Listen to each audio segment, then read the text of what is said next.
Welcome everybody to Writing Assessment, Shared Challenges and Opportunities. My name is Vanita Chabra.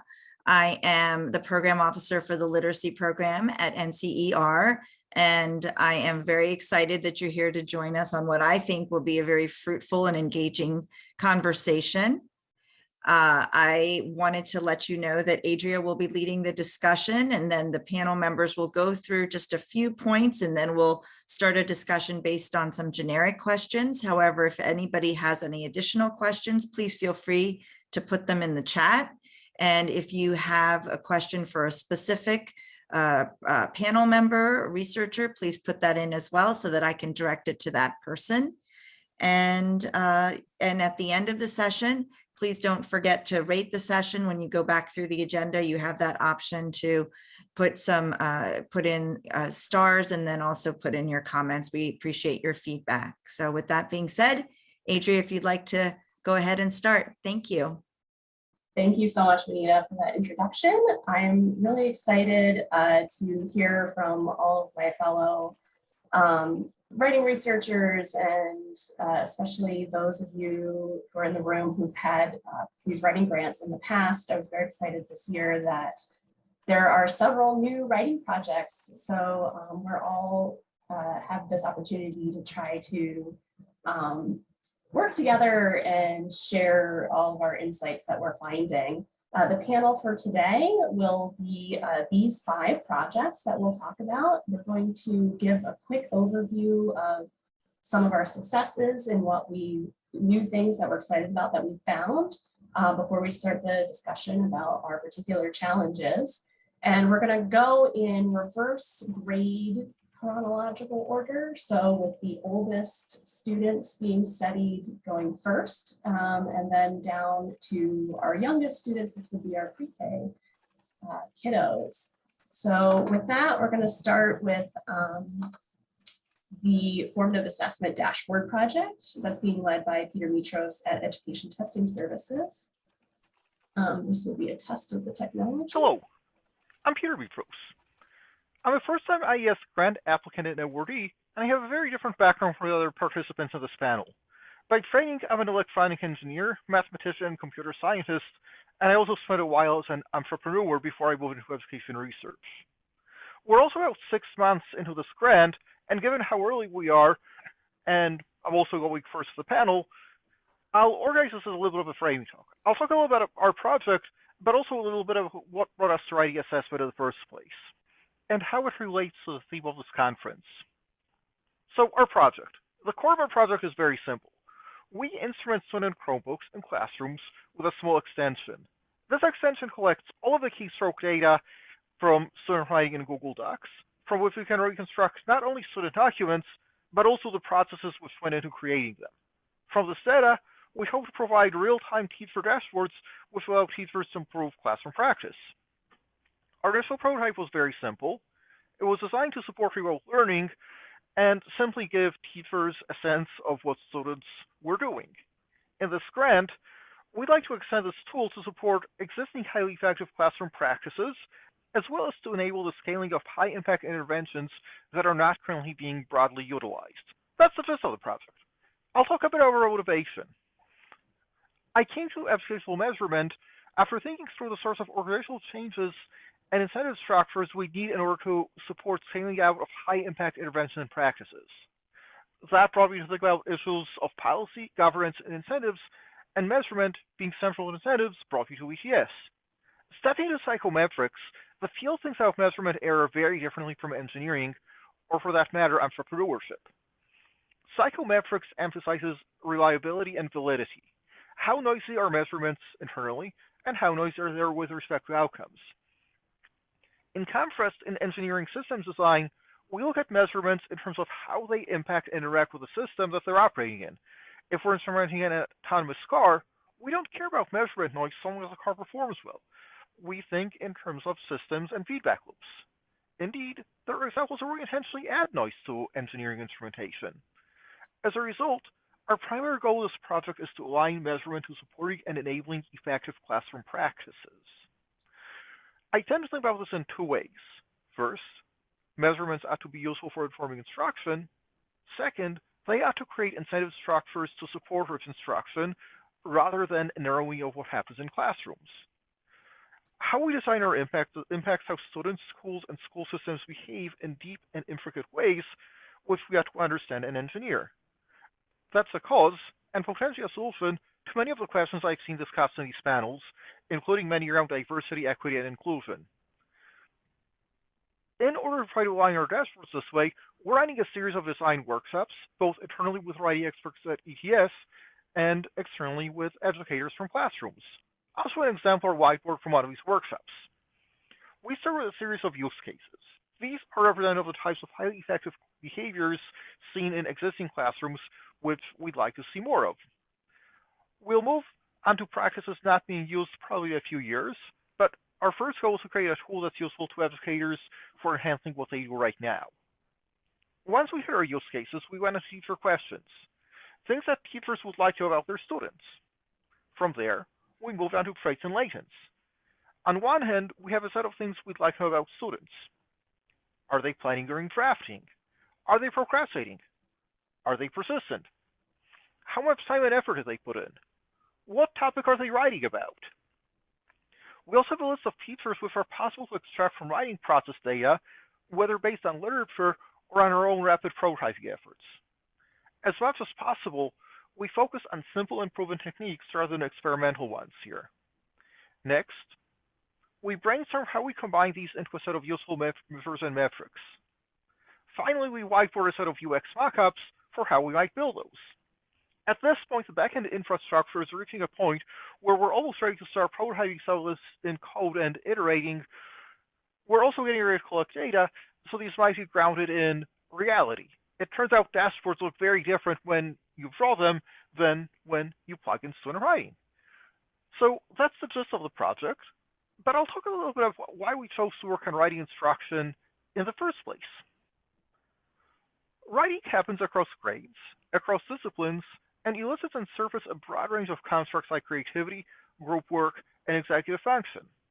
It's also supportive of a broad range of high-impact techniques like right-to-learn techniques or structured collaborative learning, which apply, again, across a broad range of discipline. My hope is that we can learn to make effective use of writing process data in the current context of this grant of ELA. There will be a lot of potential to reinvent how we think about educational measurement and to help us align it to support the kinds of rigorous, joyful, and culturally responsive classroom practices we'd like to see more broadly. All right, great. So now we'll move into my project is called The Writing Architect, and I'm looking at grades 4 and 5 students and specifically looking at the genre of informational writing. And my goal for this was really to have one classroom task that teachers could implement that would provide multiple pieces of information that align directly with evidence-based instruction and also connects key developmental constructs that we know are aligned with theory. And so the initial good news is that the pilot study showed that all of these constructs could be measured in one classroom-based task. And we found pretty decent construct validity, particularly in some of the word level and sentence level metrics that we collected. So we were able to capture their typing fluency, which we know can constrain many students' writing. This is a digital task. It's administered via the web. So all of their writing occurs via typing. That's how the transcription occurs. We also found that we were able to, when we counted the percent words spelled correctly, that it had pretty decent correlations with a measure of spelling achievement. And it was somewhat related, and it was related to overall writing achievement as well. We looked at sentence level accuracy, which I defined as the percent of sequences and the percent of words in correct sequence, thinking about punctuation, grammar, syntax. And this had a decent correlation with test of written language and achievement measure that measured punctuation. It also had some relation to something we think of more as sentence level complexity, which was the test of written language sentence combining. To try to get more at word and sentence level meaning rather beyond the accuracy piece, we also found that the number of words with 7 letters or more actually performed a lot better than some of the other metrics of word complexity that have been used and produced out of some of the automated measures, like if you look at age of acquisition or mean text lexical diversity, those kinds of things. And then it was pretty useful, potentially instructionally, as a piece of information. We also were looking at sentence level complexity, and we found several metrics of sentence level complexity that differentiated profiles of students, so higher and lower performing students, pretty well. But the metrics that seemed to be the most useful in differentiation, but also had good instructional implications, was the diversity of sentence length, which is often in some of our quality metrics as well. So that was really helpful. The hardest part we've actually been having is the text level. We looked at students' planning before they started writing and what kinds of features that they were planning to put in their discourse level piece of writing. And we found that just a simple, really quick score of how much did they plan differentiated students really well. But it had lower construct coverage in terms of what we're thinking about at the text level. And it wasn't as detailed in terms of suggesting instructional implications. So we're working on that piece. But our initial model showed that these 4 areas of typing fluency, word level and sentence level errors, and this planning predicted about 43% of the variance in students' writing quality. And then that their writing quality, as well as the amount of text that they wrote, predicted their performance on an end of year state achievement test. This is grade 5. And we also found some teacher level effects that need to be controlled for in this. Another thing that we were looking at is, can we use different score types for different decisions? So these types of scores that I talked about previously, typing, word, sentence level errors, and planning, were really useful for guiding instruction.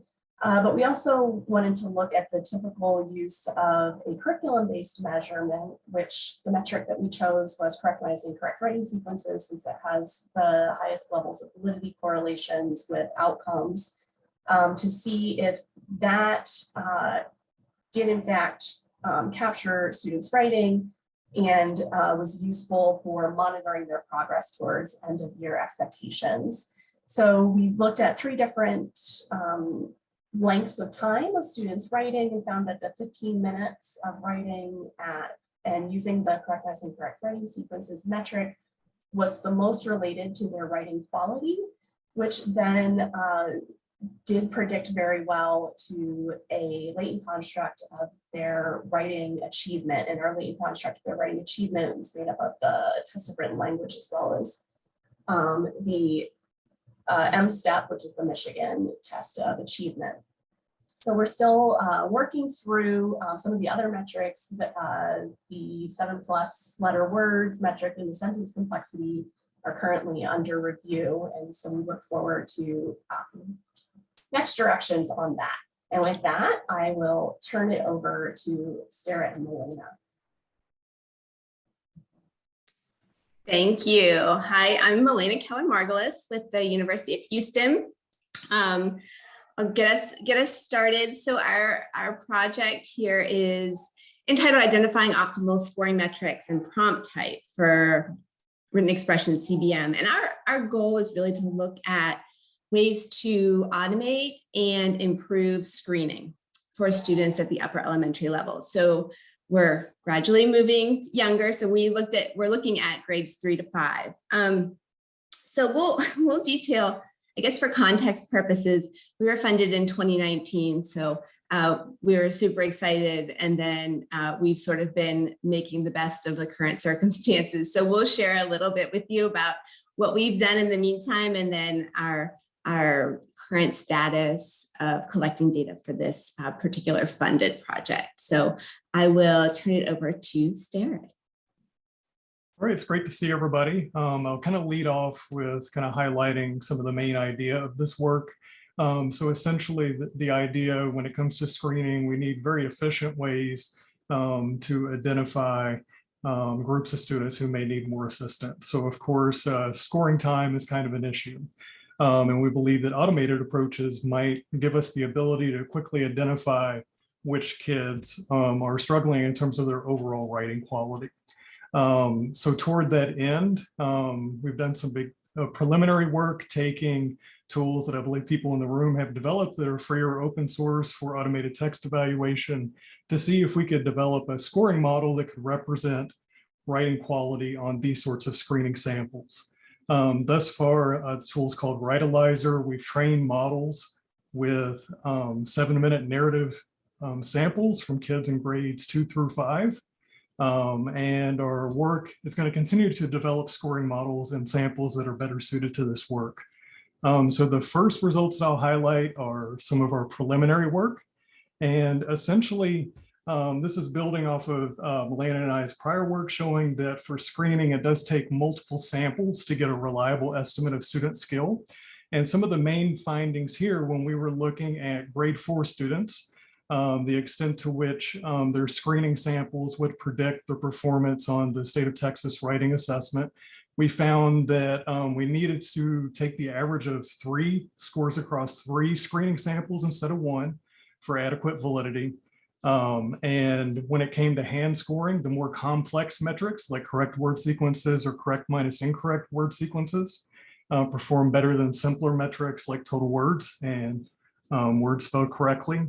When we did automated scoring models based on either reader bench or cometrics, we were getting fairly comparable performance to the more complex hand scoring. And we also had comparable performance to a commercial tool, Project Essay Grade. Of course, with the limitation that these were 3-minute samples and Project Essay Grade wasn't really designed to handle 3-minute samples. All right, next slide, please.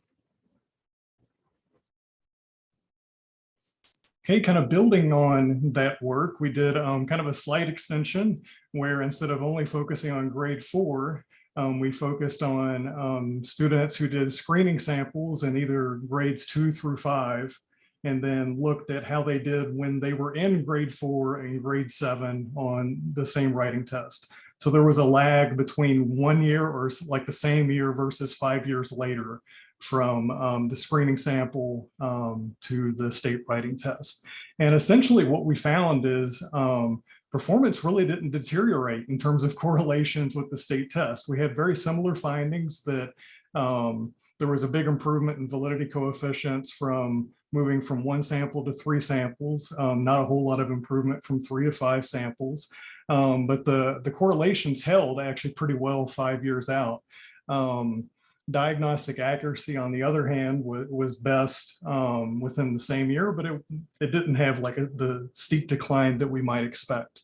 In this particular sample, the majority of students were identified by the schools as either African American or Hispanic, and we did check to see if there was predictive bias in terms of those scores. We didn't find it. There weren't different slopes or intercepts in terms of looking at that. But we do believe that sort of work, even though we didn't find it here, is really important and ideally in samples that better enable a comparison to white students in there. But those are the main findings. And I'll turn it over to Milena.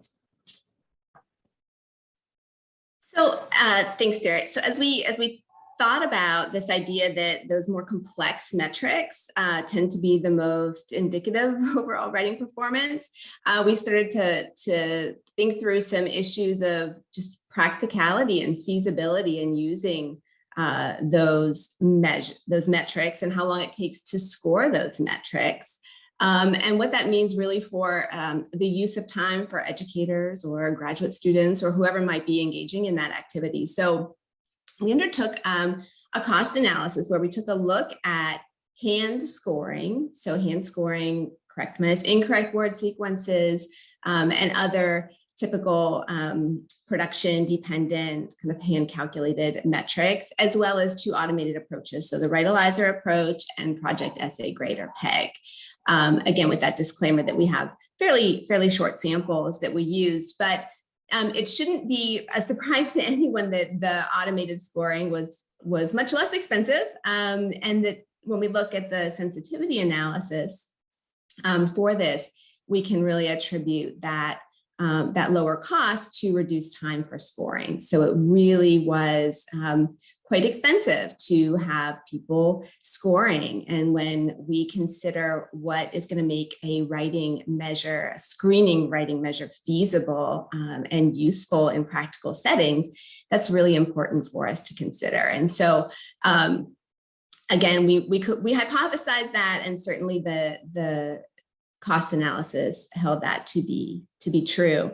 Writalizer, in fact, also offered the best balance sort of accuracy. So taking those diagnostic accuracy findings and looking at that in light of cost as well. So promising, exciting for us, but then also sort of with the limitation that these are shorter samples. And so, the more students you add, the more classrooms you add, the more schools you add, of course, the more expensive hand scoring gets. The automated scoring continues to be less expensive, but there are still some hurdles to taking these to practically tools that can be implemented in schools. So that brings us, that's sort of what we've been doing while we've been working through issues around getting school partners and collecting the data that we really intended to with the grant. And that is to examine issues of both duration and genre. So knowing that the samples we have been currently looking at, 3 minutes and 7 minutes, were just not sufficient. And they were all also narrative in genre. So considering a lot of our criterion measures look at expository or persuasive types of writing, we thought this is something that we really need to explore from a screening perspective as well. So data collection is ongoing, and we're using prompts across 3 genres. So 1 narrative, 1 informational, and 1 persuasive prompt. We're giving students 1 minute to plan and 15 minutes to write those samples. And then we're also using several criterion indicators. So the Wyatt writing composition, as well as the towel, is our criterion measure. And we really see that looking at the writing functioning of English learners or emergent bilingual students is a really important and critical area to be considering moving forward. So we're looking forward to that work as well.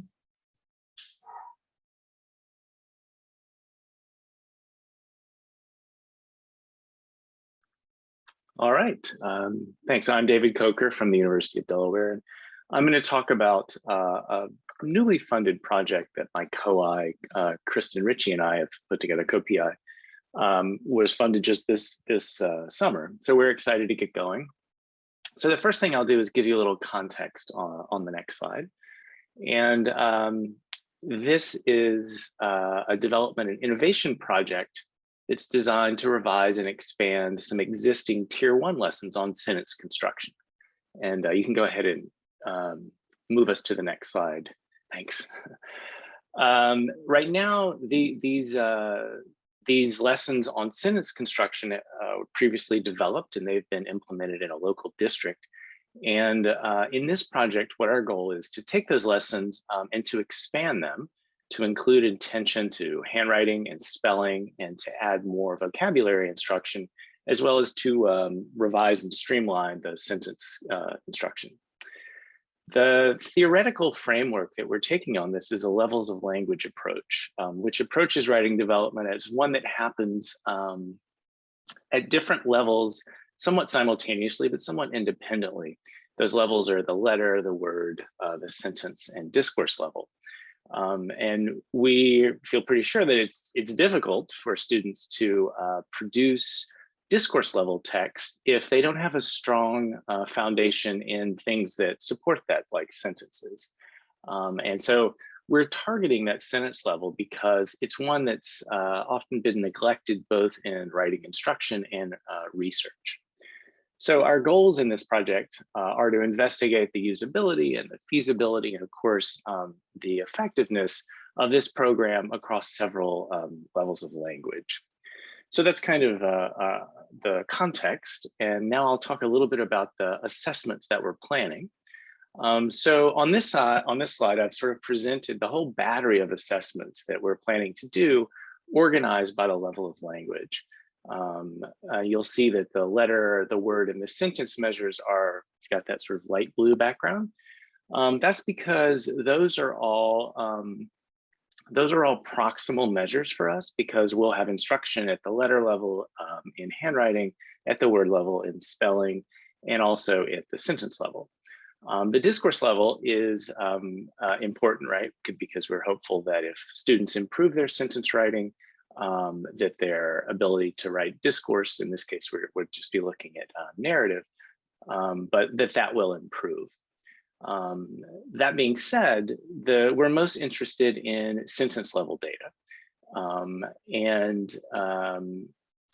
So I'll talk a little bit about the sentence level measures and then talk about the challenges that we have with them.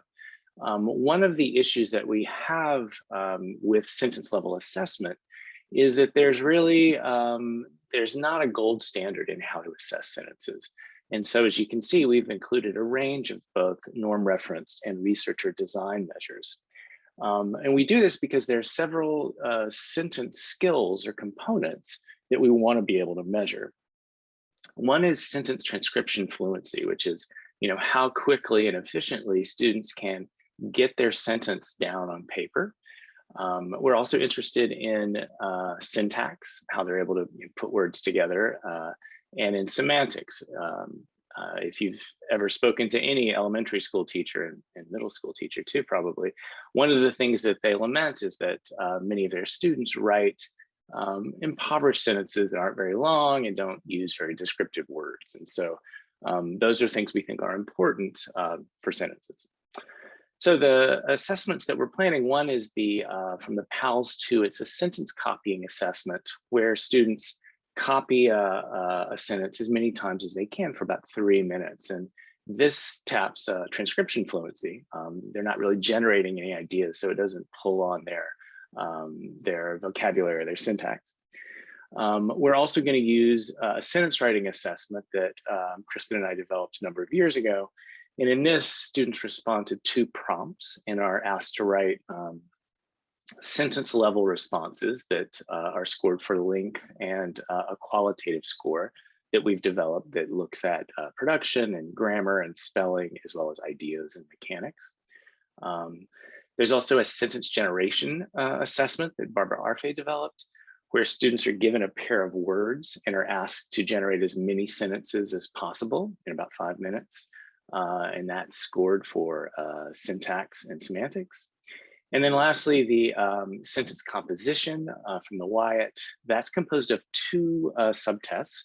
One is sentence building, where students are given a word and asked to write sentences. And another is sentence combining, where students get 2 independent sentences and are asked to put them together while preserving the meaning of it. So we're using this battery because of the challenges associated with sentence assessment. One is that there's not a lot of work that's been done on sentence assessment. And as I mentioned earlier, there's not really a gold standard that we can use. There's no single assessment that sort of captures all of the sentence level knowledge of interest, that transcription fluency and semantics and syntax. Also, another issue that we have with a related issue that we have with the sentence level assessments is that the technical qualities of these are either not very high or they're not even really established. So for example, if you look at validity, the validity for many of the sentence level measures, the concurrent validity, it's either missing or it was calculated with measures that are at other levels of language. For example, for our sentence writing measure, we looked at validity, but we had to use both a spelling, we used a spelling measure and we used a global writing measure from the tool. And those range from about 0.2 up to 0.59. For the Wyatt sentence composing, that concurrent validity was calculated using alphabet copying and spelling, respectively, and those range from about 0.36 to 0.66. So one of those challenges is figuring out how to really capture what we want to capture and do so in a way that's technically valid. So I'll close with that, and I'm interested in your thoughts as we go forward.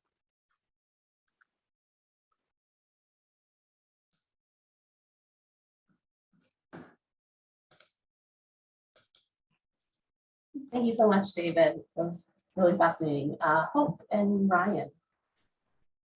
Hi, everyone. My name is Hope Gertie. I'm at the university, or I'm at Texas A&M University, and I'm here with my colleague Ryan Bowles, who's the PI of this project, to discuss our new project. And also we want to thank our colleague Gary Bingham at Georgia State University for participating and collaborating with us on this work. This project, again, led by Ryan Bowles from Michigan State University, is to develop and validate an assessment of young children's early writing and an observational measure of teachers' classroom practice to support writing that aligns with this assessment of children's writing development.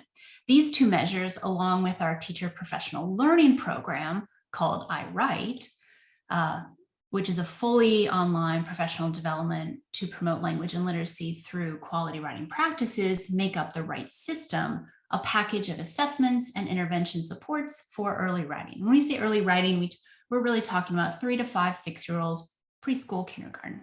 Next slide, please.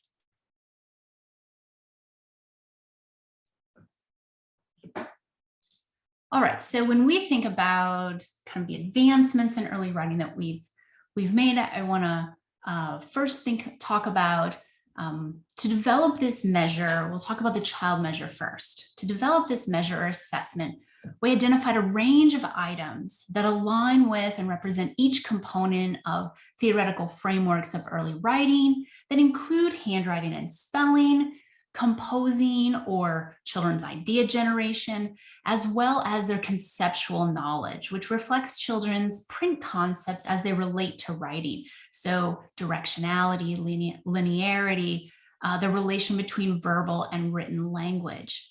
It was really important that we didn't just examine letter formation and spelling, as many other measures do for this age of children, but to really understand early writing as communication and that full picture of the full model, even for very young children. So we identified certainly challenges in capturing the emergent nature of early writing, as we really needed to define what early writing is, and particularly what early composing is, what that looks like for very young children, and what skills are reflected in each component at their very beginnings of development, and observe them through their full progression all the way into letters. So our children are going to start with scribbling and drawing, move to letter-like forms, then into some letters, and then eventually some conventional writing or conventional spelling. We needed to develop elicitation materials that allowed children to compose and a protocol that allowed us to capture their composing, though it may not be represented in their written product. So our protocol asked children to verbally compose, to write those ideas, and then reflect or restate on what they wrote. So here, for example, you can see in the penguins, oh yeah, even better. You can see that the child reported on the top of the page here with the three examples. You can see the child reported their composing orally first. Then they wrote into the dialogue bubble. And then we asked them, okay, what did you write? And they tell us what they wrote at the bottom. And I'll talk more about these images in a moment. So as we began this work, we really don't fully understand the trajectory of early composing. We're examining our data to identify that developmental trajectory, both of their transcription and their composing skills. In addition, we really need to understand how composing and transcription skills are interconnected. That is, When does oral language become a part of the written register? When do they really understand that this verbalization is going to be written? And in a way that we can measure it and that it means something. We engage in verbal composing as composing. And here you can see this developmental trajectory, at least a piece of the developmental trajectory. Again, you have the pre-verbal composing, their writing, and their post-verbal reflection or restatement. We see initially that children's verbal kind of pre and post really align, but their writing doesn't necessarily reflect that, or we have no evidence that it reflects that at this point. That's what you can see in the first panel here, kind of in the middle of the page. Like, don't go down there, it's cold. They have some scribbles and scribble writing. Don't go down there, it's cold. Their pre and post really match, not so much. And then in our next, then their writing begins to match their post. They start to really reflect on that, but their pre-verbalization may be quite distinct still. So here's the example in the middle panel. I'm out the water, the child wrote a U, and the child reported, I wrote a U. Then eventually they move into the next category where all three components do align. So as you can see in the third panel, don't dive in the water. We have a DDI here, and then don't dive DDI, definitely reflecting that they know what they wrote there, and they were planned for it. Let's see. We also see that children narrow their verbal message as their transcription skills increase, though we suspect this is a U-shaped relationship. So our very youngest, our 2 and 3-year-olds, will give us a long story, write some scribbles, and give us that same long story. As they start to write more letter-like forms and some letters, perhaps they start to narrow that message, and they'll say, water, swim, crack, mama, I'm here, help, and really narrow that form. And then we get back into, okay, don't dive in the water as they develop in those skills. Our extension of this work includes some informational writing tasks, which we're working on this for this particular grant. And at this point, I want to thank our amazing panel of experts who have provided incredible feedback to guide the extension of this work. Okay, then the next slide. So I've talked to you about where we're going with our child measure.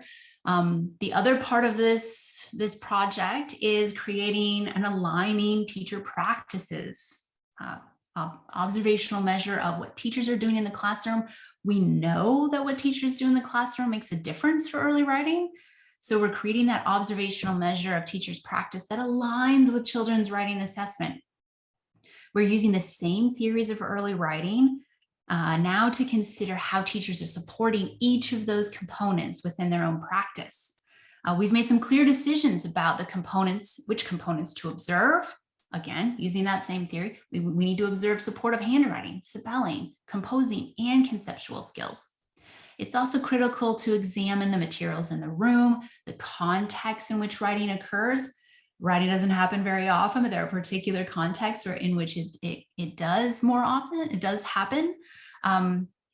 And the specific practices used and also the quality of those practices. Are they modeling? What does that look like? Are they scaffolding using various strategies? What does that look like? Let's see. Where we still need to make some decisions is around grain size. Are we looking at every single utterance that a teacher engages in, or is it about a writing event? We're here, we're all talking about writing, we're all writing together. Really looking at what kind of grain size really matters. Looking at quantity versus quality. Is just more writing opportunities sufficient, or are there ways that quality really matters here? Looking at things like explicitness and meaningfulness for the child. We know writing is hard. Writing is hard for me. Making it meaningful, particularly for very young children that are arduously crafting those forms. If I'm writing about, my favorite game and my favorite toys and my favorite friends, this seems to make a difference. And then also being able to score it in a meaningful way that supports teachers. So there's so many different practices to supporting writing. We're thinking conceptually about how it can be organized in a way that educators can find it useful. We need to identify that continuum of practices that support children with a range of skills across these components, informed by the science of teaching early writing, but also identify a manageable set of practices that teachers can use in their own self-evaluations and in our research. And so I'll end there and open up to questions. I'm looking forward to hearing what others' thoughts are. Thank you so much, Hope. There's so much that everybody's working really hard on. I'm really appreciating everybody adding into the chat all of your resources and different pieces that are being looked at. Clearly, writing is such a wide, complex set of skills, knowledge, abilities, and processes that we're all tackling simultaneously. So I'm really appreciative of especially everybody in the chat who's done so much of this work in the past and is really informing our work now, as well as none of us really touched on the attitudes and motivation pieces that our wonderful colleagues like Karen Harris and Gary Troya have been working on. So it's so much to look at and it's hard to decide where to start. So our discussion this afternoon, and I know the discussion will continue on for many years on many of these other things that are in the chat. We're going to focus on 3 areas. We're going to try to spend about 15 minutes on each area, though I imagine we'll have still many more questions to continue. So I'm going to go through those 3 questions, and then I'm just going to turn off the slide share so that we can discuss more. But in general, we're going to talk about first, how are we defining our target? Thinking about these proximal and distal outcome variables, it's a fuzzy target. Then we're going to spend a little bit of time talking about what do we need to consider with these logistic pieces around measuring specific constructs. David really nicely pointed out the sentence level pieces, and I was really excited to see Danielle McNamara in the chat talking about the automated pieces. We'll talk, I think, a lot about automated writing scoring there. And then finally, what do we need to consider and prioritize related to challenges with assessing students with disabilities or marginalized dialects? I was also excited to see in the chat people asking about languages and students using different language words in their writing. I think that will also be related to our question about automated scoring. So those are the 3 areas that we're going to go through. Please also put things in the chat, and we'll try to have the panelists just jump in wherever they have responses that they want to make, and then we'll try to address many of the questions in the chat as we can too. So first, thinking about this, what is our target in terms of proximal and distal measures? I think we all kind of agree that it depends on the genre and purpose of the writing. It gets to be different in that way. So what I find is our biggest challenge is all of our measures are limited in different ways, and it depends on what we want to use it for. A lot of us are using CBM metrics, but we don't really have a clear understanding of that construct. Although thankfully our wonderful colleague, Young-Suk Kim, had a great article where she showed that it's this writing fluency, this compositional fluency metric that I think is really helpful, great place to jump off from and stand on those shoulders. So I have 2 specific questions. I'm hoping Starrett and David will jump in on these. First, there's a really interesting construct agnostic overall writing quality measure that Starrett and Elena published on a few years ago that I think is really interesting. Those paired comparisons, and I think might be somewhat of a useful solution, and I hope we'll talk about that. And then we'll move into the construct dependent pieces where David has some thought-provoking questions. So Sarah or Marlena, I'm wondering if I can put you on the spot to talk about what you think the promises or challenges of this paired comparisons way of measuring writing quality. Sure, I can jump in. I may even take it back a bit. I think the challenge in written expression CBM is just in part due to the development from primarily a behavioral paradigm. There wasn't a whole lot of thought into what construct, or if a construct was intended to be measured to start with. So I think that's kind of a challenge in that work. And of course, you have to think about the task, how the task is structured in addition to the scores. So if it's a very short task, I would assume it does primarily reflect writing fluency.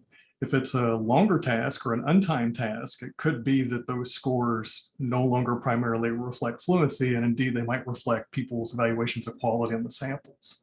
And certainly we've seen some evidence of that when we look at the extent to which those scores on different tasks predict ratings of quality.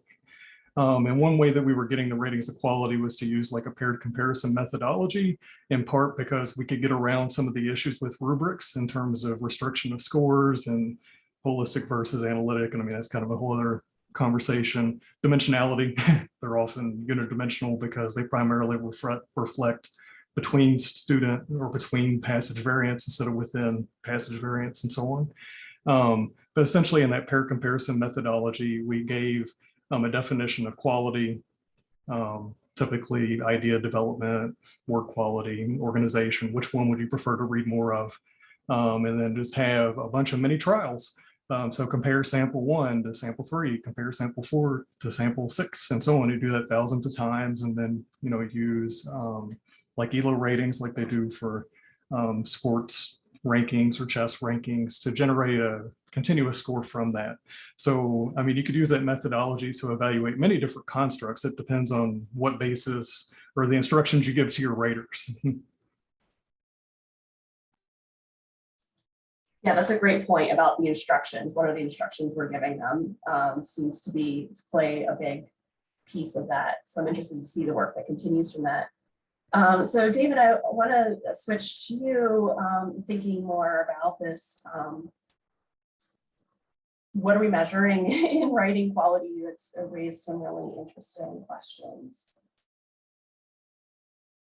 Yeah, it does. Thanks. I think, historically, writing quality has been kind of the gold standard that we've used to index achievement. And across studies, right, we measure it in different ways. We talk about it in different ways. And particularly, and this maybe picks up a little bit on what Karen was saying in the chat, when we think about it across genres, right, what does it really mean? Like, what are we talking about? And is it even really meaningful?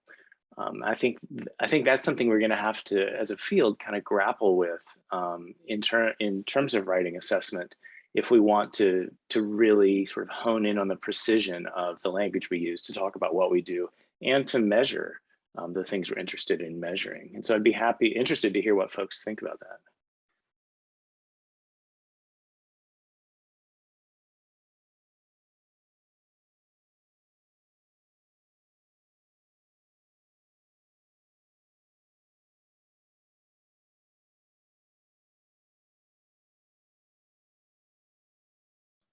Everyone has so many thoughts, they can't articulate just one.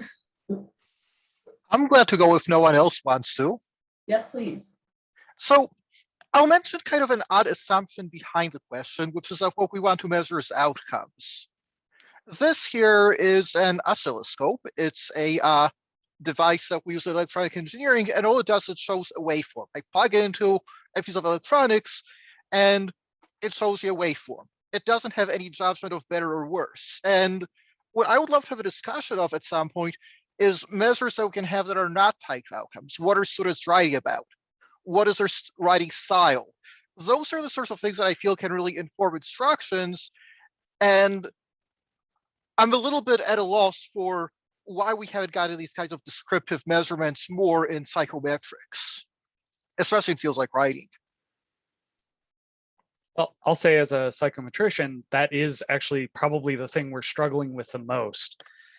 If you start with the theory and trying to develop measures that assess the thing you want to assess, what we might think of as a representational approach or a latent variable approach, it's really hard because we don't have a really good theory yet of what writing. We can't define writing in such a clear way that we are able to assess it in a very clear, obvious way. We're definitely struggling with that with the young children, in part because it's very hard even to get what we might think of as components of what we think of as writing isolated from other components. And so, that's a real challenge. On the other hand, if we are talking about outcomes, that makes it a lot easier, but then we're not necessarily care if it's getting a theory of writing.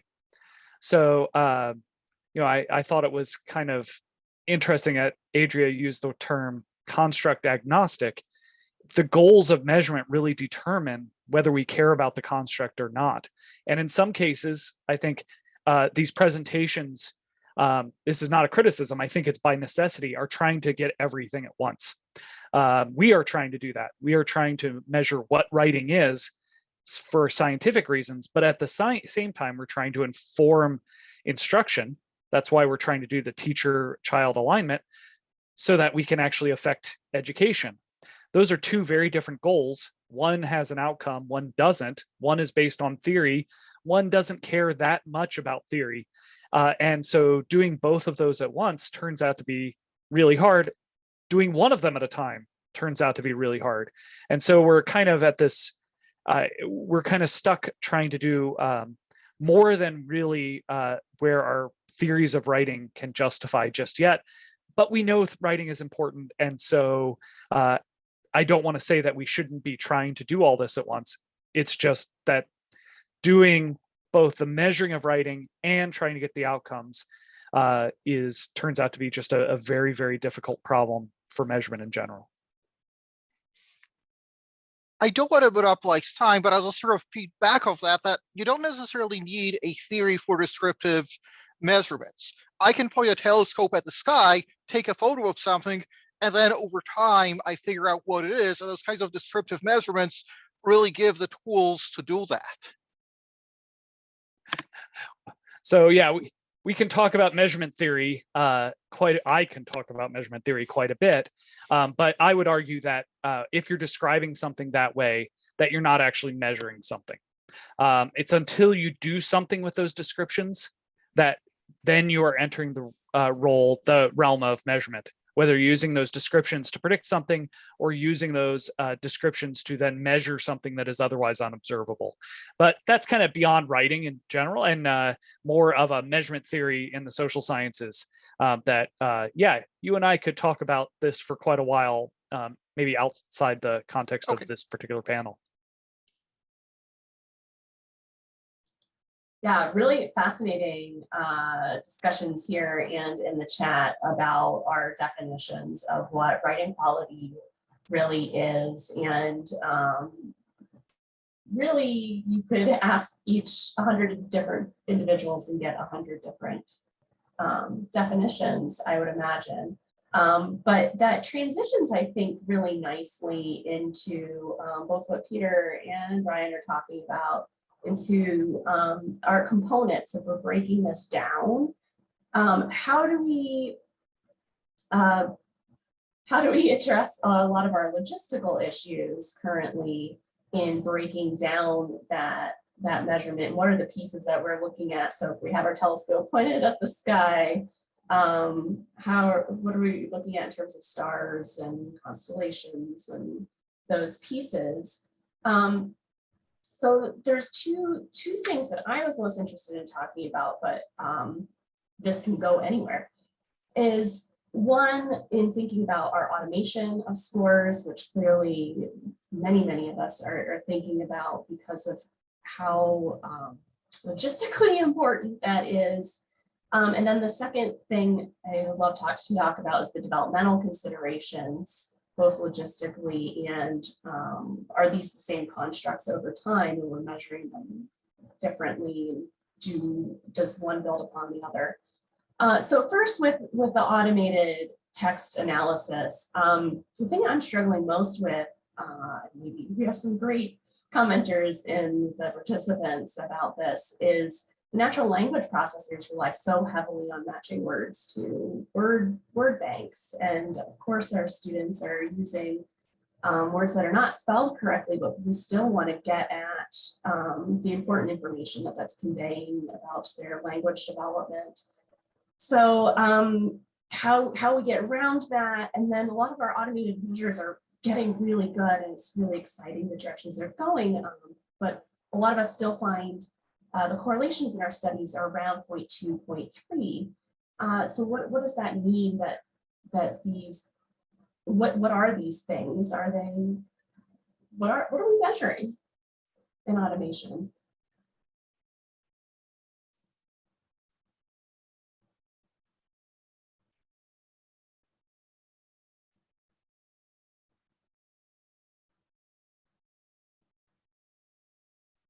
Melina and Starrett, I'm gonna call you out.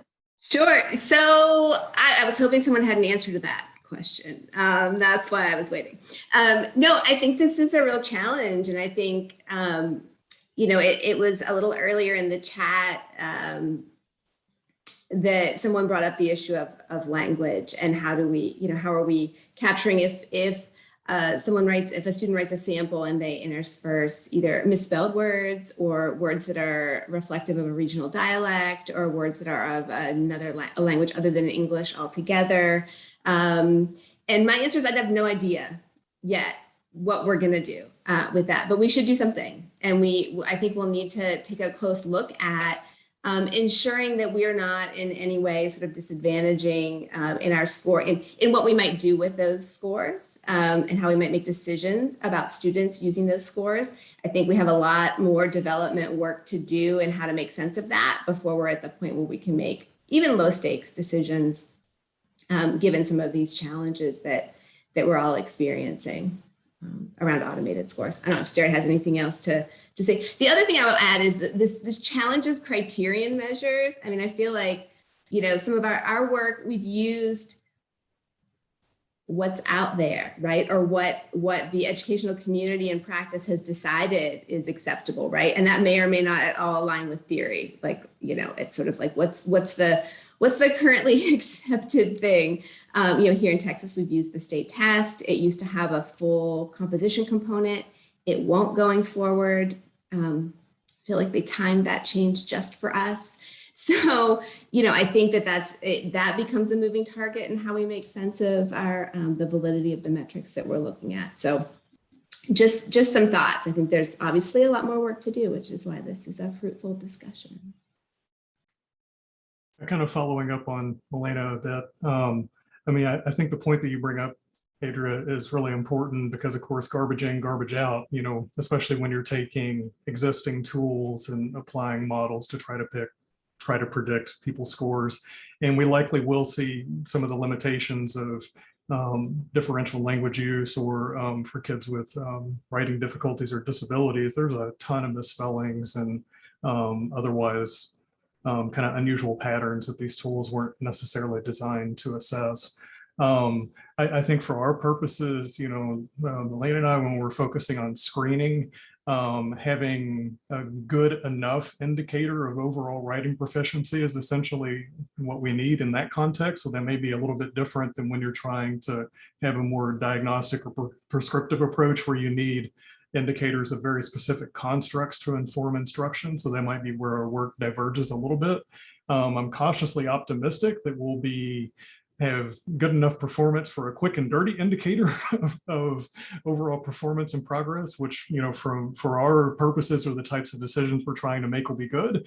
So long as we don't have, you know, predictive bias and and currently we looked at that based on group identity, but I think we will have to look at more kind of continuous measures of, you know, like the proportion of words that might be in another language and the extent to which that might bias some of our decisions that we would be making. We'll have to think about that more as we see which context we actually end up in, you know, as we finally launch data collection.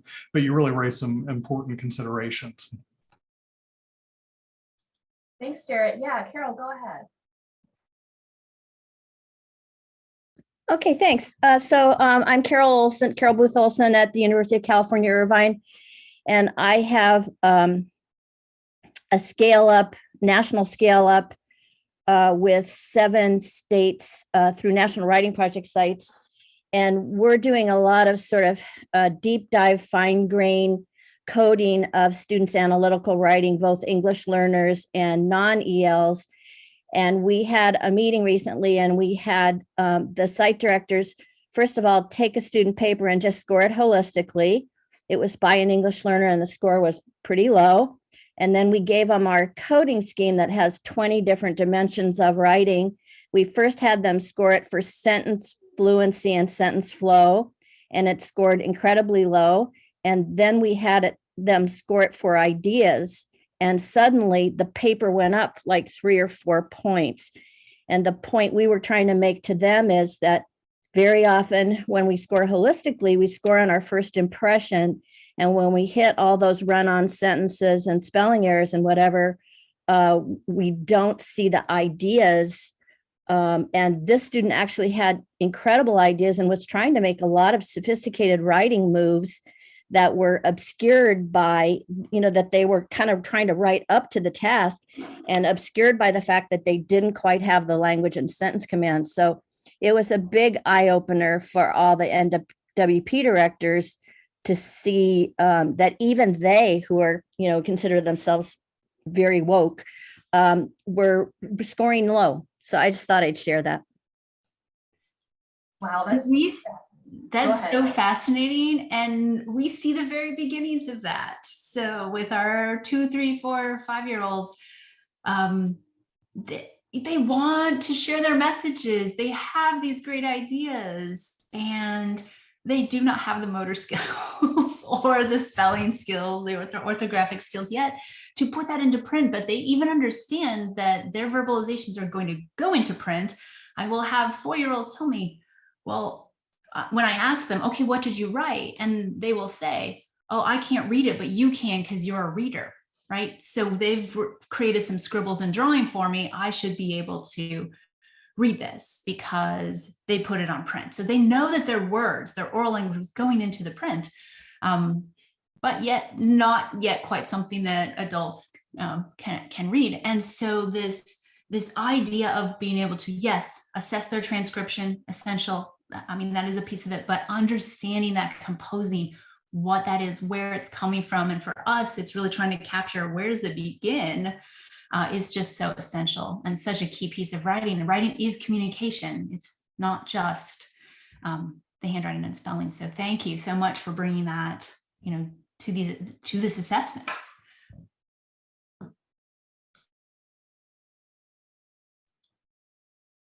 Perfect. Of course, I was thinking of you anyway, Hope, when Carol's talking about ideas. So clearly, this is something we've been working on too, is measuring ideas separately, and have gotten a lot of really excellent support from Karen Harris about how moving forward, we're thinking about measuring ideas and then having that direct connection clearly to instruction is really helpful.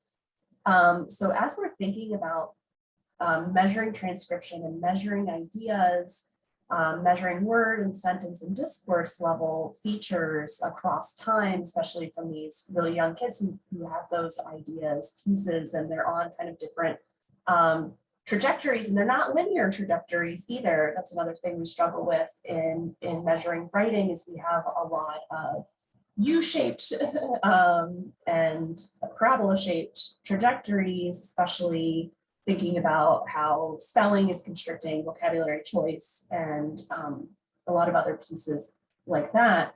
So all of that to say, I'm wondering in measuring word level, measuring sentence level, measuring these ideas across time, what are some of our considerations for what exactly we should be measuring? Which aspect, accuracy, complexity, putting them together in some way. How do we shape then specifically, David asked a really great question about shaping our prompts. And I think that's been really cool with Hope and Ryan's work in how there's scaffolding with the prompts. One of the things I've been doing in my work is looking at informational text so that they have a passage in front of them that they might be able to pull that information from. But I'm wondering, David, if you want to talk more about prompts in general and scaffolding and your other thoughts there. Sure. So one of the things that that we've noticed with young kids, we've done a lot of work with students in kindergarten and first grade, is that that they depend in ways on the scaffolding that's embedded in the prompt, even if you're not providing as as an instructor any kind of scaffolding, the kind of inherent scaffolding. So, you know, they're going to be pulling words that might be in the prompt that they have difficulty spelling. They may sometimes they start, you know, with an initial phrase and build off that. If the prompt has got pictures, they use that, and they may sort of, to hark back to I think an important point Karen made earlier in the chat, that narratives seem to be really hard for young kids, even though we assume that that's the most familiar genre because maybe because we read kids' stories all the time, but they're actually probably much better at opinion pieces. And so when, you know, we've done prompts where we've given kids a series of pictures and said, okay, you know, tell the story about this. Mostly what we get are descriptions of the pictures. And so we see across these different sorts of prompts, the ways that the nature of the prompt, the way it's structured, whether it, you know, how it's put together, has a real impact on the kinds of writing that students produce. And in some cases, it may be a kind of scaffolding effect. In some cases, it might actually be at cross with what we want them to do, right? Like our picture prompts, asking kids to write a narrative, we ended up with all these descriptions that were just really not what we were thinking about. So I think, you know, that idea of how the prompt limits and also gives us affordances with kids is one that we've started to really think about, and I'd love to hear more thoughts about that.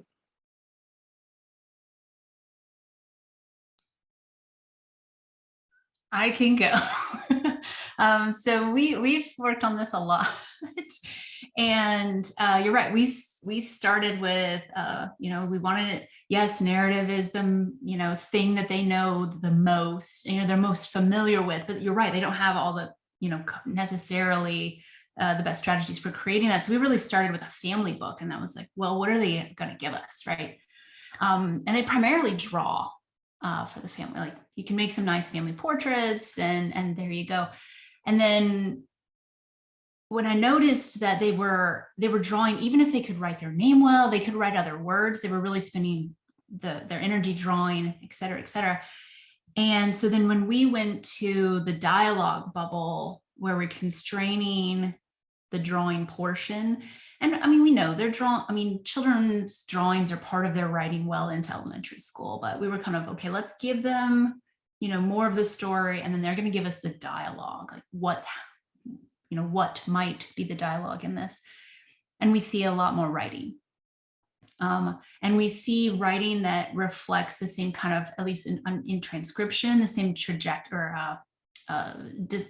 distributions as we would see when they write their words. So it's heavily scaffolded, but yes, I guess I'm agreeing that the task really matters. There's a great paper by Margaret Quinn and Gary Bingham about these different tasks and how tasks constrain, but also how tasks really guide the writing, and what that looks like and what that means for different components of writing, at least the scoring of different components of writing. Yeah, and then as we move into the informational side of things, we're trying to identify what really young children can tell us about, and they can tell us a lot of things. And so trying to capture that in some way where it's not so onerous that they're really just done, but offering opportunities to circle some things, make choices on some things, and give us some verbalizations of some things, and record some ideas. keeping that balance so that, again, the task isn't too arduous, but they're giving us enough information about what they know about some informational writing is kind of where we're going, but we haven't solved the problem yet. Ryan, anything else that I'm missing there? Yeah. I'm wondering what other problems people are encountering in this area that they're looking for. So we've been using primarily narrative up until this current data collection. And in those samples, we provided like no scaffolding. We just said, you're going to write a story. Here's the idea, basically. So currently we are providing a bit more, some more substantial instructions around that. So you're going to write a story. A good story has a beginning, a middle, and end, characters that do things. And we have sort of similar options for our informational or expository and persuasive to give an idea to students. Like this is sort of what we're expecting. So providing a little bit of that guidance up front before they write. So it seems like what you're talking about. Oh, go ahead, David. I was just going to follow up. I think it's a great point about thinking about the assessment that we do with writing in the context of some kind of instruction, because I think all too often, and I've certainly been guilty of it in my work, we've kind of thought about it as like writing happens, I don't know where it happened, like happens on its own, and it's not really in a context where students have instruction or maybe don't have instruction. And I think we really need to get a better finger on the pulse of, you know, what kind of instruction are kids having when we're assessing them, and what kind of instruction like do they need in order to be able to produce the kinds of text that we want. I mean, obviously in IES, like that's our ultimate goal, right? But I think it can be easy to lose sight of it as we get kind of lost in the challenges of assessment. Yeah, well, you pretty much just echoed the entire point of our grant. Of why we're trying to do simultaneous kid and teacher measurement and trying to align them. We just started this year, so give us another 3.5 plus no cost extension years. And I promise we'll be able to say definitively how we should do this. Or maybe not. They're recording this, Ryan. We'll at least have some steps toward it. But yes, exactly. The idea of really aligning these. And that's why I think for us, it was so important to go back to that theory and say, okay, what does the theory say this potentially is? What would it look like? How would it develop? How would we then support it? So that we can kind of lay it all out and we have nice tables of this. Not quite finished though. Yeah, I'm confident we will make progress on this for young children, but I am also confident we're going to discover that this alignment that we're trying for is not 100% correct. Now that's just intuition. I don't necessarily think that that when we can identify the aspects of writing that kids do that support teacher support for each of those aspects is what's going to really matter. It may be that what teachers are doing somewhere else is and spill over into the other aspects may be what's most important. What I don't know at all is what that is. I do know in early childhood, I mean, Hope is much more of an expert on this, but so much of the teacher supports is for handwriting. And I don't think that spills over very well into composing. But maybe it will go the other way around, that teachers who are really good at supporting kids, generating ideas and trying to get them in onto paper or whatever writing, however they're writing, may spill over into their handwriting. I don't know, but hopefully we'll be able to have a better answer by the end of this grant. And we have a little bit of work about just kind of from observational data saying that, you know, teachers in classrooms where we've observed when they are engaging in more composing than in other classrooms, the children in their classrooms do better on handwriting and spelling. We haven't yet assessed them for composing because at the time we didn't know what that was and we didn't know how to measure it. So hopefully this project will allow us to kind of relook at those data and see that, yes, this works, or no, it doesn't work. Let's see. It's a really helpful view into those classrooms. I'm wondering, Gary, Troya, if you'll be willing to unmute and talk about what that looks like in the later grade classrooms. It's so fascinating to me. Ryan and Hope see this focus on handwriting, even though the kids have the ideas. But then when we get into elementary, middle school, where students struggle with the transcription piece, but there's no instruction on that at all. So yeah, Gary, did you want to talk about what the classroom connection looks like from your grant?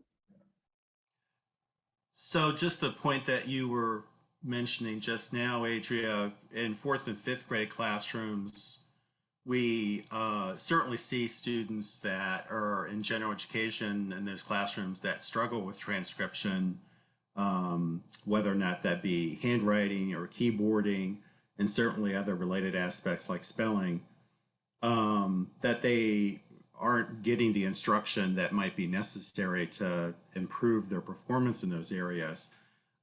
Teachers are really focused on the aspects of composing and going through the writing process, and the districts and schools that we're in, they use a modified writer's workshop approach for the bulk of the instruction, and of course that leaves out a lot of opportunities to focus on transcription skills even when students might need it. So I'm not sure if that's what you were asking, but that's what we've been seeing in 4th and 5th grade classrooms. Yeah, I think it's helpful to understand that instruction, what's happening in instruction, what's happening in assessment simultaneously. Go ahead, Hope. Right, and I mean, Gary, I mean, I know you were very well, and I'm not surprised by that at all, because, well, maybe one reason, as we know where teachers get some of their ideas for instruction, is from standards. And so we have a paper, Laura Tortorelli is the lead author of that work, that just came out in 2021, where examining early learning standards from across the 50 states, and then Common Core standards from the states that have engaged in or adopted those. So looking at kind of before kindergarten standards versus K-1-2 standards. And that's exactly what we see before kindergarten. In preschool, where the standards are focused on kind of handwriting primarily, with a little bit of spelling in there, kind of things they're not really ready to do. And then there's a complete switch in the Common Core, that it becomes very much about composing. So this riff is our little ones haven't been given opportunities to compose, and then they're expected to compose. They're very good at writing their name. And then they come into kindergarten, they're expected to write a story, and they've never been asked to do such a thing, or they've never been asked to write more than their name, really. And so not surprising that that's what teachers are doing in these places. And their standards are saying they're successful in preschool if they can write their name, right? And then they're successful in elementary if they can compose. But there are many children in K-1, 2, 3, 4 that need transcription, supports for transcription and orthography. Well, it doesn't just magically, I have all the handwriting skills and spelling skills I need when I hit kindergarten. No way. It's really interesting, just to piggyback on that what mystifies me somewhat is that, and there's a lot of variability, I think, in the classrooms that we've observed, that even keyboarding doesn't get much focus in 4th and 5th grade classrooms, even though, talking about the standards and the Common Core, keyboarding is called out in those grades. I think if I don't remember correctly, might be 5th grade, or it could be 4th grade. I don't remember, because we've done that analysis in a prior grant looking at the Common Core and previous state standards. But anyway, it's mystifying to me that there's not a focus on that when students are often tasked with doing their state assessments on the computer. They still don't get a lot of opportunities to write on the computer in the classroom. unless it's primarily to, kind of produce that final copy. But there is a lot of variability. I mean, there are some teachers that are using Google Classrooms and having students write on a computer at much earlier stages of the writing process than I've seen in the past, but just a lot of variability. Yeah, variability, I think, is the name of the game with everything and all of our projects that we're hitting, that we see very different things in terms of what students are able to do and then what's happening in the classrooms. I always appreciate Karen's points on where we're having some impact in instruction, and especially with SRSD, it's so comprehensive with a lot of things that really make many aspects of the writing process happen, that trying to shift to the most impactful pieces of instruction is really helpful as well. But I wanted to shift into our third consideration for discussion in terms of students with dialects, students with other languages, and students with disabilities. What challenges are we running into? One of the directions that we're looking at right now is making sure that our, when we're looking at sentence level errors particularly, are we making sure that we're not penalizing dialects in that? And we're running a study right now to see if there is, see how much variance there is in terms of that piece. And so that's how we're trying to tackle it. But I'm wondering what other people are doing to consider these pieces and what successes or promising directions.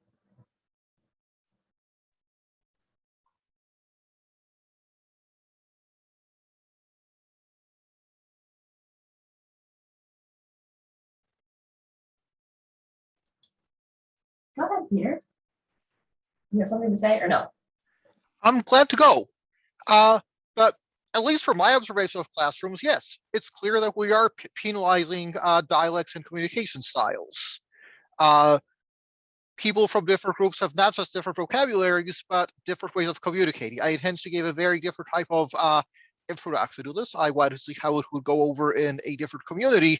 But for example, if you compare American to Chinese communication styles, American styles tend to be more direct, Chinese tend to give more context first. And they read as a little bit rambly to an American audience, and they vice versa. I'm from Poland, and the communication style tends to be perceived as very negative in the US and very harsh and critical. We start our eggs at small and go up to large. We don't start at medium and go up to extra, extra, extra large. We're an interrupting culture. When people speak, we tend to there's a whole variability in communication styles around how people interrupt. And all of our standards are written around white, progressive, American, kind of upper middle class, Anglo-Saxon, whatever you want to call them, communication styles, and we tend to calibrate to that. One of the reasons I'm excited about moving away from measures of quality is because quality fundamentally picks a what is the right communication style, where when you start to measure things like what are people writing about, what is the style that they're using, what is the topic that they're writing on, those can inform instruction if they're well designed, potentially without that bias. But yeah, I do feel like, at least in what I see in my local schools and its standards, there's a huge amount of cultural bias. Those are really interesting additional considerations. Thank you, Peter. We'll have Carol talk about what her work's been doing. Okay, so we're working with secondary students in, like I said, 7 different states, all kind of high poverty schools with large percentages of English learners. And I have a doctoral student who we took 500 essays at pretest, and we had her code every single sentence in these 500 essays of English learners on 20 different dimensions of writing, and then divided them into the rhetorical areas in which English learners are having some challenges, and also then looking at the syntactical areas. And then we compared them with the same kids at post-test to see in what areas they grew on those 20 dimensions of writing. And the areas that they grew the least were the language ones, which makes sense in a way because they're English learners and it takes time. But we found on all the other dimensions, like the degree of commentary, evidence, and whatever, they grew as much as their non-English speaking peers. So they actually came to parity and surpassed the students in the control group. They were lower than the students in the experimental group, but they gained as much because they started lower as writers. And our conclusion was the sooner you can expose them to more rigorous instruction, the sooner they're going to get to parity with their peers. But we have an article submitted to written communication that has all the, the findings, but I think she's doing really interesting work. Her name is Undra Mamujav, and she already has 2 articles out related to this work. And I think she's doing some fairly groundbreaking stuff.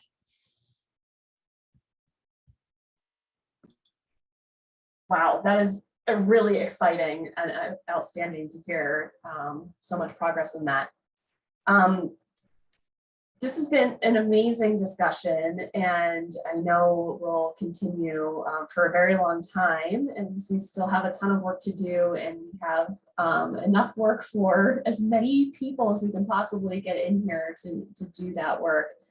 So I want to thank the panelists and Vanita, especially for having all of these projects in her portfolio, and we're really excited to see what everybody finds. I can't wait till next year to find out more about where everybody has gone from here. Vanita, did you have any closing comments you'd like to make? No, I wanted to say that I think we could continue this conversation for at least another 2 hours, and I would love to see this continue for each panel or PI meeting in the future. So I already have some ideas. If you have a burning question that wasn't addressed in the chat, I think that most of them were integrated. Please feel free to reach out to me, and then I can let the respective PI know as well. And then maybe they can get back to you. We can continue the conversation. If you have a chance to go through and please rate the session, that's something that they are asking us to ask everyone to do. It helps us with feedback for the future. And thank you again for joining us. Thank you all. Thank you for the panel members for taking your time to come and engage in this very, very fruitful discussion.